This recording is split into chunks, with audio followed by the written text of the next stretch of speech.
선자리가 먼저 들어오거나 소개팅 자리가 먼저 들어오거나 이런 경우는 없었어요? 뭐 한 달에 한 두세 건 정도씩은 꼭 전화가 와서 아, 프린트를 쌓으면은 적어도 제 무릎까지는 올라오지 않을까요? 미쳤구나. 예예. 공부하는 예예. 분량이. 예.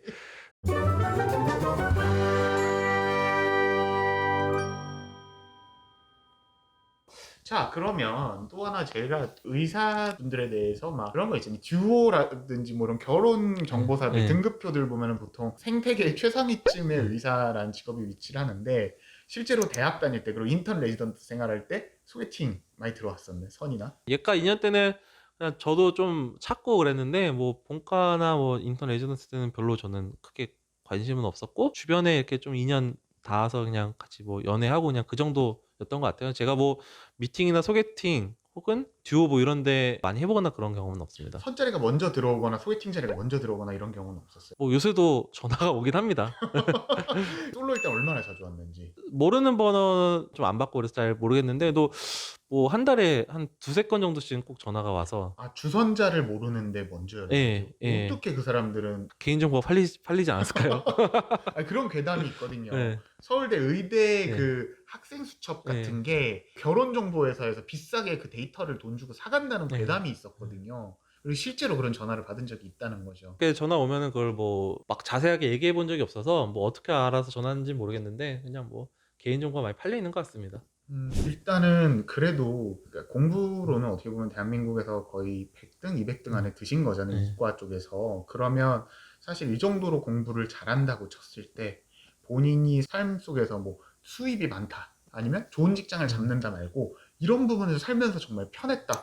이런 부분은 정말 살면서 좋았다라는 부분이 있었을까요? 그런 것들이 제가 어떻게 비교할 수 있는 그런 게 있으면 알 텐데 딱 와닿는 그런 건 없는 것 같아요. 또 공부나 이런 것보다는 인생머리라고 하죠. 적응력이라든지 임기응변 뭐 이런 것들이 오히려 더 중요한 것 같습니다. 그런 쪽에서는. 어쨌든 뭐 공부를 잘하고 그런 것들이 일종의 하나 스펙으로서 또 평가되는 대상은 되기 때문에 저 알게 모르게 편한 부분은 있었겠죠. 방금 그런 얘기를 했는데, 네. 자, 공부 머리랑 임기응변 같은 삶을 사는 네. 머리는 다르다.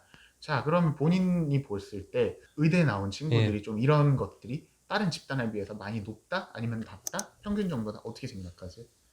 의대에서 봐도 이제 공부도 잘하고 이제 그런 뭐 사회성이나 이런 것도 좋은 분도 있고 근데 공부는 잘하는데 사실 그런 부분이 좀 떨어져서 학생 때는 뭐 정말 점수가 좋긴 했지만은 병원에서는 조금 좋지 않게 평가를 받는 경우도 있고 아, 병원에서도 예. 평가를 해요? 그쵸 이제 과를 선택하거나 그럴 때 그런 것들이 있기 때문에 예, 계속되는 평가의 과정입니다. 병원에서는. 병원에선 뭘 갖다 평가를 해요? 설마 막 그런 건 아닐 거 아니, 뭐, 환자를 10명을 뭐 수술을 했는데 어. 성공률이 이렇게 나오진 않을 거 그냥 같은데. 일 잘하는지 그다음에 조직에서 잘 어울리는 음, 그런 부분들 뭐 시험도 있긴 하고요.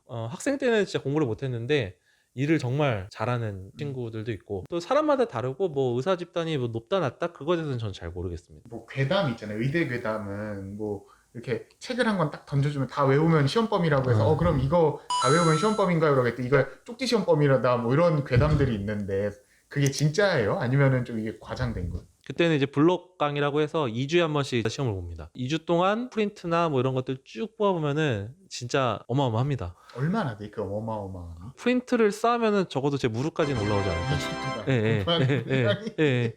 근데 그거를 해야 되니까 되게 힘든 게 2주마다 계속 시험을 치는 거예요. 뭐 한 1주는 공부를 해야 되니까 그래도 첫날 이튿날에 그걸 놓치면은 뒤에 내용들을 따라가기가 되게 어려워요. 공부 양은 진짜 많은 것 같긴 합니다. 삶에 나와서 그런 공부를 사실 쓸 일은 그렇게 많지는 않죠. 근데 저는 학생 때 공부했던 것들 결국에는 또 많이 쓰이게 되더라고요. 결국 다 필요했기 때문에 커리큘럼이 있었구나라는 생각을 합니다. 자, 이거 보면서 저는 또 동기부여 받고 싶어 예. 하는 거, 아니면 일에 퍼포먼스 내고 싶어 하는, 아니면 우리 아들한테 보여줘야지 하는 부모님들도 많이 계실 것 같은데, 본인이 생각했을 때 아까 얘기로 조금만 음. 돌아가서 어떤 부분에서 대한민국에서 거의 100등 안에 들어본 건데, 자, 그러면 만약 본인의 아들이 있다? 본인의 딸이 있다? 얘를 공부를 잘하게 만들어야 돼. 그러면 어떤 걸 하실 거예요? 그냥 그런 환경을 좀 저는 만들어 줄 것 같고요.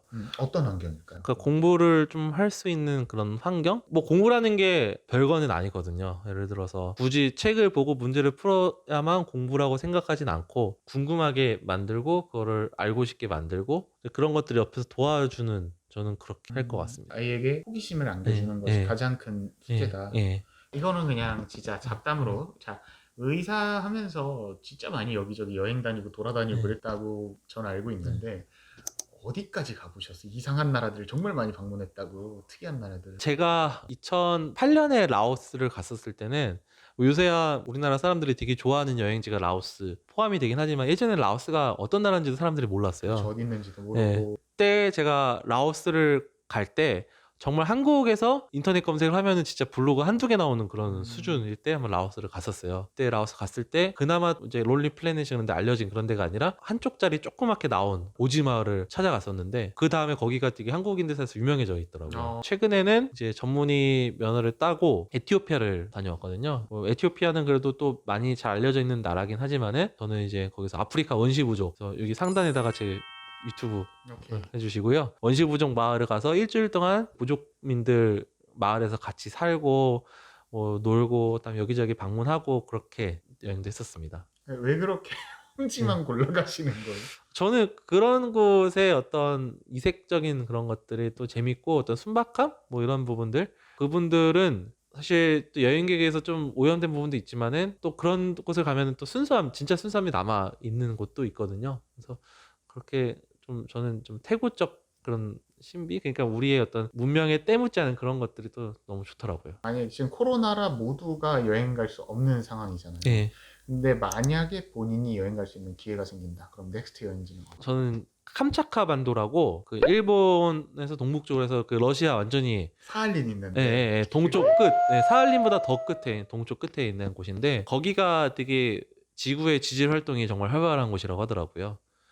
거기 가면은 뭐 불곰들이 그냥 여기저기서 그냥 돌아다니고 되게 멋있는 곳이라고 해서 캄차카 반도를 한번 가보고 싶어요. 가서 불곰과 레슬링도 하고. 자, 우리 인생 랩업 연구소, 오늘은 서울대 의대 출신, 의사를 포기하고 혁신 기업에서 일하고 있는 조용훈님을 만나봤습니다. 자, 그래서 다음 시간엔 또 누구를 인터뷰하게 될지 기대해 주세요.